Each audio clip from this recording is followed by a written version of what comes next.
By the Fire presents A Desperate Soul by Dave Smale. Read for you by the author.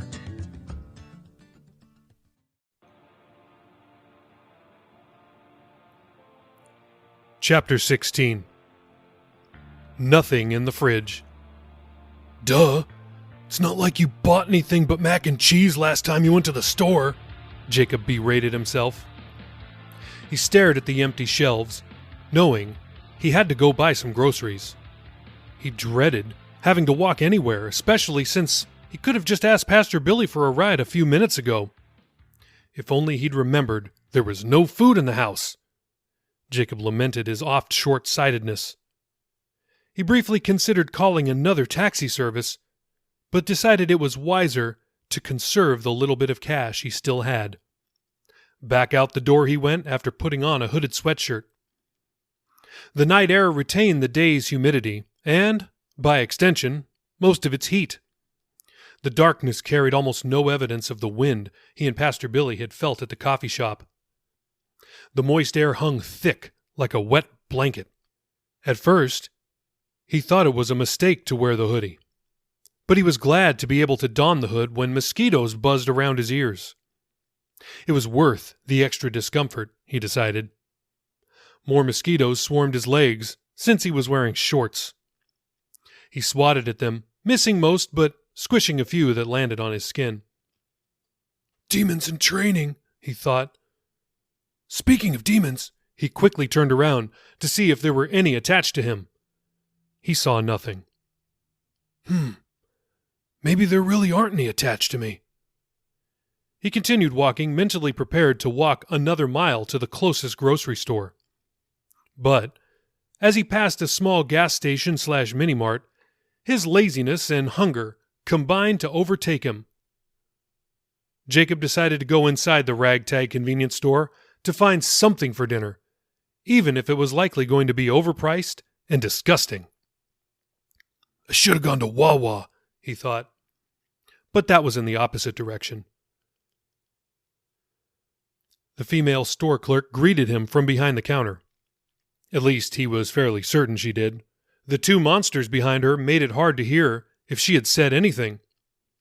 She had olive bronze complexion, big brown eyes, and nearly jet black hair.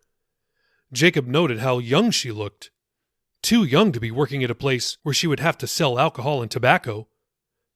Thankfully, he wasn't there to buy either of those. He removed his hood, exposing his long, stringy purple hair, which hung halfway down his back. He walked the aisles amid the continuous gurgling noises of the monsters. The nasty things lacked the ability to ever shut up. It appeared Jacob was the only customer in the store for the moment. Watch that one, a high-pitched female voice said. He looked over and saw one of the demons speaking into the young clerk's ear, presumably mimicking her voice. He looks like a troublemaker. Probably a thief, the demon said. Give me a break, Jacob thought, sighing. A thought crossed his mind. He could really freak her out if he started answering her thoughts aloud. In fact, he could probably make a good living as a mind reader. He tucked the thought away for now. No need to cause any more trouble. He chose a snack-sized bag of tortilla chips, a package of 2 chocolate chip cookies, a bottle of soda, and an overpriced sandwich. The sandwich looked as if it was made using 2 slices of bread and dust from the shelf.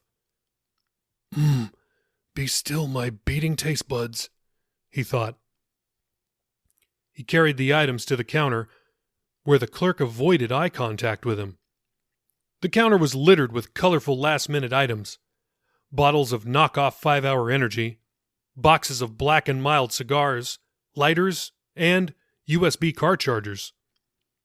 On a shelf behind the girl was a blue, foot-tall statue of Kali, the 4-armed Hindu goddess.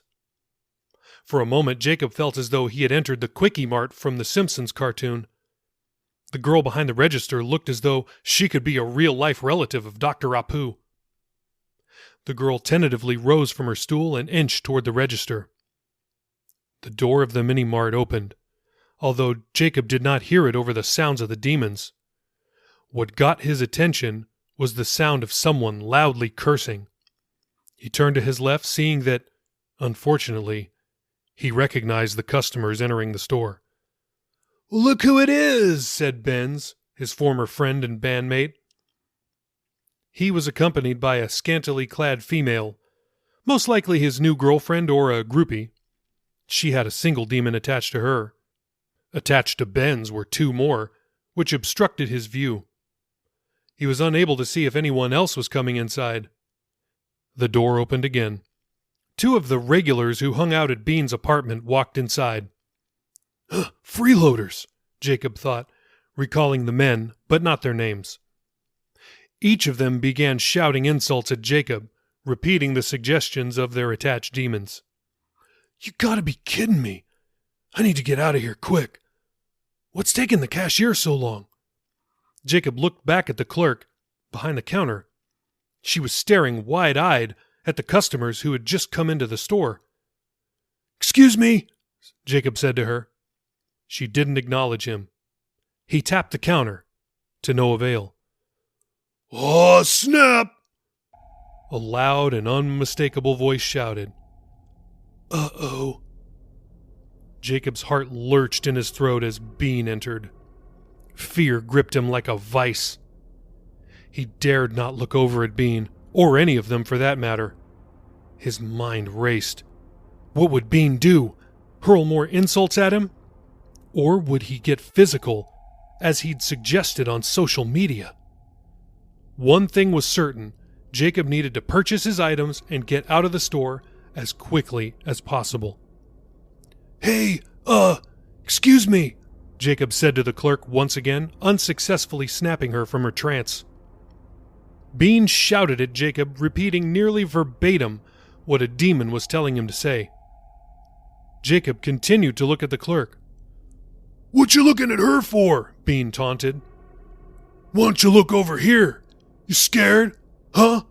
Little pansy?" The rest of the group laughed, shouting their own vulgarities at him. "Hey!" Jacob yelled at the clerk. She finally acknowledged him. "Can you finish ringing me up, please?" he asked. She hesitated, and then shook her head. "No? You can't?" he asked. The girl slowly backed away from the counter. Why not?" Jacob asked. Between the shouts of the demons and the taunts of his former friends, the convenience store had become a loud and confusing place. Although Jacob was aware that only he could hear the demons, he could tell the girl behind the counter was shaken to the core. She'd likely never been through anything like this. He noted again that she looked so young. She couldn't be older than 14. "They're going to rob you," one of the demons behind her shouted, using her voice. "They're going to kill you," shouted the other. Jacob watched as her expression morphed from fear to outright hysteria. She let out an ear-piercing scream, the only noise thus far that had been louder than the demons. Her scream was met with silence from the group of Jacob's former confidants, and bellowing laughter from every demon in the place. "Get out! Get out of my store!" she screeched at the top of her lungs. Jacob was astonished. One of the demons behind her threw its head back, laughing even harder. The other leaned over and whispered in her ear. "Take what you want! Just get out!" she suddenly yelled. "Take what I want," Jacob said. "I'm trying to buy stuff, not steal." But she sat down on a stool and held the sides of her head. She began to shake and weep. The evil monsters behind her laughed, mocking her in their disgusting language. "They're going to rob you and kill you!" the demons yelled in her ears, causing her to cry and shake all the more. "Jeez, those things are so sick," Jacob thought. "She's just a girl." He shook his head. This sale was obviously not going to happen. He knew he needed to get out of the store while avoiding Bean and the others. That is, before things escalated. He looked toward the exit. Ben's was on the left. The two freeloading male groupies were next to him, and Bean was on the right. You're kidding me. They're blocking the door? Bean's eyes looked sunken in, circled by purple rings. Jacob had seen him like that before. Bean was high on crystal meth. Great, just what I need. Now he'll be even more hostile.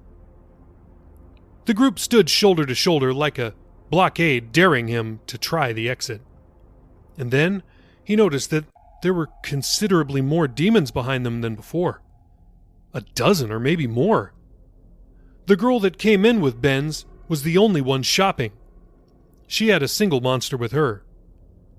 From where did all these other ones come? I've got to get out the door. I just have to edge past them, Jacob thought. Bean would likely get violent. He didn't know the two guys in the middle, but wouldn't give them the benefit of the doubt. He decided Ben's was probably the least hostile of the group. Jacob made for the left edge of the group where Ben's was. But Bean broke rank and lunged, shoving him sideways. Jacob crashed into the shelves of an end cap, exploding dozens of chip and cookie packages. Chunks of chocolate chip, peanut butter cookies, and Doritos sprayed across the floor. Bean laughed maniacally, and the group followed suit. Standing, Jacob slipped on a cookie, prompting greater laughter from the group and their accompanying monsters. The poor girl behind the counter screamed again.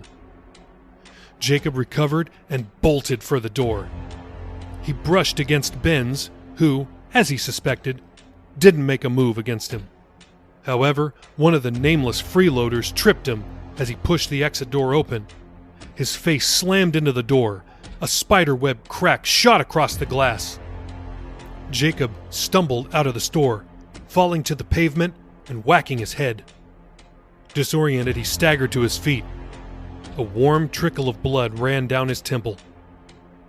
The group followed him outside, Bean leading the way. As Jacob struggled to his feet, he was met with the boot to the ribs, as if Bean had decided to kick a field goal. Bean followed up with a hammer fist, connecting with Jacob's already bloody temple. Jacob crashed to the ground, coughing, his side throbbing. Blood ran into his eye, stinging. He blinked hard, trying desperately to regain his bearings, with his world spinning. Oh, what the... Hey, you got blood on me! Bean mocked, holding up his fist, which had Jacob's blood on it. Get up and clean it off. That's right.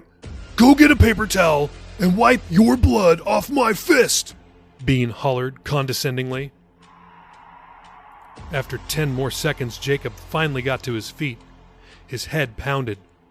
A sharp pain stabbed his ribs. His palms were scraped and bled where he'd landed on the pavement. He dabbed at his eye with his sleeve, trying to clear the blood from it. Once it was clear enough to open, he looked up. He saw no one else from the group, only Bean, who stood 6 feet in front of him. And for the first time since the altercation started, Jacob got a good look at Bean standing alone. Behind him was a group of demons. 8 of them. Jacob couldn't believe his eyes. He remembered what that meant. What you waiting on? I hit you so hard that you're deaf now? Bean said. His 8 demonic masters laughed, egging him on. You're, Jacob began. He struggled to remember what Pastor Billy had called them. A second later it came to him. Backslider? The smile left Bean's face, replaced by awe. What? Bean said insidiously. You used to be a Christian? Jacob managed. What did you just say? Bean said, astonished. He cursed. Who told you that? Dude, is that true? Benz asked. Bean turned to Benz and the rest of the group. His mouth agape, he stood speechless. Their gazes said it all. If Jacob's accusation was true, then it meant that Bean had been lying ever since they had known him. He'd always maintained that he was an atheist from birth. He was, quote, too smart to fall for the lie of religion. It was a point on which he prided himself. Bean ignored Benz's question. He turned toward Jacob, his face twisting, as his demons made their suggestions as to Jacob's fate. All of them used Bean's voice. Don't take that from the little pansy, one of them said. You can't let him get away with that, another said. He's worthless. Look at him, another said. One of the demons lifted its massive hand, silencing the others. Jacob got the feeling this demon was the leader of the pack. Kill him, the lead demon said. In a flash, Bean rushed Jacob, shouting obscenities and swinging wildly. Jacob put his arms up to block the blows, but it was no use. Bean viciously connected with Jacob's ribs, cheek, ribs again, cheek again, left temple, then his right eye. He tackled Jacob to the ground, straddled him, and rained down blows like an MMA fighter. "Stop it! You're killing him!" Benz's girlfriend screamed, unable to stomach any more of the assault. As if on cue, a siren sounded in the distance. "Bean, come on!" Benz yelled. "Dude, come on, we gotta go!" one of the freeloaders called. But Bean couldn't hear anyone. He continued his merciless beatdown. The group, except for Benz's girlfriend, fled the scene in various directions. Moments later, a police cruiser bounded up the driveway into the parking lot. Only then did Bean realize what was happening. He leapt off Jacob and bolted as one of the officers barreled out of the cruiser. "Hey, stop!" the officer called, chasing Bean around the side of the building. A foot race ensued, the officer easily catching up and tackling Bean around the waist. Bean struggled to free himself of the officer's grip. It earned him a 50,000-volt shot with a taser, followed by handcuffs. The second officer tended to Jacob. After asking him if he was all right, to which Jacob said, No, I just got beat up," the officer called an ambulance. Jacob's face swelled rapidly. His eyelids were being forced shut, and his puffy lips made it hard to speak. He noticed the officer tending him was wearing the strange body armor. He studied his name tag. Turnett. Jacob remembered the man from his grandmother's church with the same name. This police officer resembled him, but it had been a while. He couldn't tell through his swelling eyes whether it was still the same guy. But seeing the name tag and the body armor comforted him. "Don't trust him," Jacob suddenly thought. "He's a cop. You can't trust cops." But he knew better. Those weren't his own thoughts. They were suggestions from a demon. "Shut up. Not now," Jacob thought. "Did the girl inside the store call you guys?" Jacob asked. Yeah, she did," Officer Turnett answered. "Tell her I said thanks. You might want to check her age," Jacob said. "Her age? Why do you say that?" "Looks about 14, Jacob managed, speech becoming difficult. "All right, I'll look into it. Sounds like the ambulance is on its way. Hey, just lay your head back and try not to move, okay? Do you know your attacker?" "Yes," Jacob said through rapidly fattening lips. "All right, we'll talk more at the hospital," said the officer. "Question," Jacob said. "You sure?" Officer Turnett said, referring to the increasing difficulty Jacob was having. "You go to the Lynn Haven Lighthouse?" The officer laughed. "No. My brother does, though." The ambulance pulled into the lot. Jacob was placed on a stretcher and carted off to the hospital. Moments later, Benz's girlfriend, or whatever she was, gave the officers her account of the events.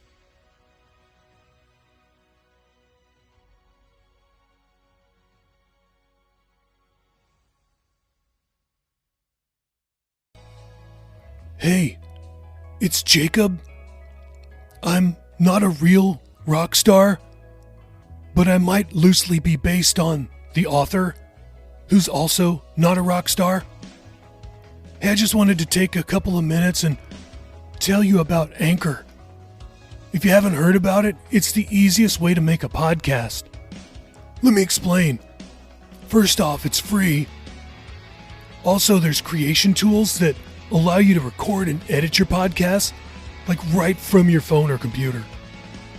Anchor will distribute your podcast so it can be heard on Spotify and Apple Podcasts and many more.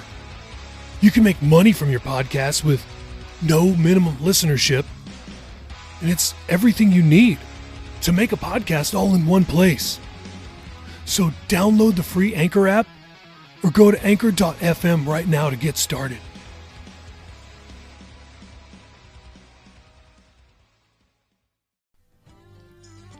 Thank you so much for listening to By the Fire. Hey, would you do me a favor? Would you rate this podcast? Maybe go on Spotify or Apple or wherever you like to download your podcasts and just leave me a rating. 5 stars would be nice, but I want you to be honest. Also, did you know that you can support this podcast? Yes, by more than just subscribing, which, by the way, why don't you subscribe while you're at it? Anyway, go to anchor.fm/bythefirewithdave/support. It works kind of like Patreon, if you're familiar with that. Any generous financial donation you make, don't worry, I'm not going to keep it. And you can read all about that in the show notes. Thank you again, and God bless you.